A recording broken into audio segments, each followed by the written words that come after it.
All right, folks, welcome to another day with Mr. Flotus in the art classroom. We are going to be making some paper roses today.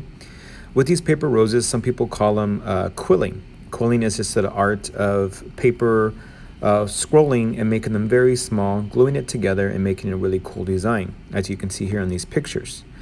With your paper roses today, we're going to use the back of your paper that you had made yesterday that you painted on, and you can just glue these straight on there and make some really cool decorative design. You can hand them out, make them artwork, give them as a gift. That is totally up to you. All right, so I had given you a template. The template you can choose from pink or red paper, and you just need some small scissors because the small scissors, it's a smaller cut, and you don't need large scissors for this one. All right, well now when you come to the end of your paper rose, you're going to leave a little flat space. Then you're going to get from the end, or from the part that we started from, you're going to start making it into a little tiny scroll. So you're going to roll it up. You're going to just give it a little pinch, and just very carefully. It might take some time to start it off, but I'm pretty sure all of you guys will get a good handle on it. Go ahead and roll it all the way till you get to the end.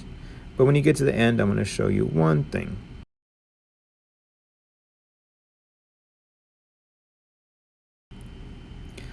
All right, now that we arrived to the end of the paper rose, you're going to leave this little flat part flat. You're not going to curl that part up. You're going to add some glue, and you can use regular glue, but today I have some hot glue for you.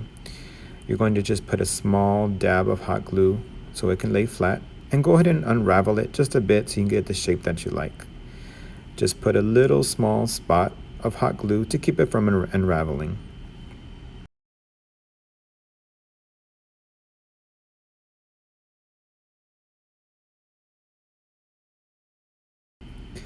You're going to go ahead and add it to the paper, the painting you did yesterday. Again, you just need a small dab of hot glue or regular glue and place it right on your painting. Again, these are going to be cool projects. You can give them away. You can keep them for yourselves.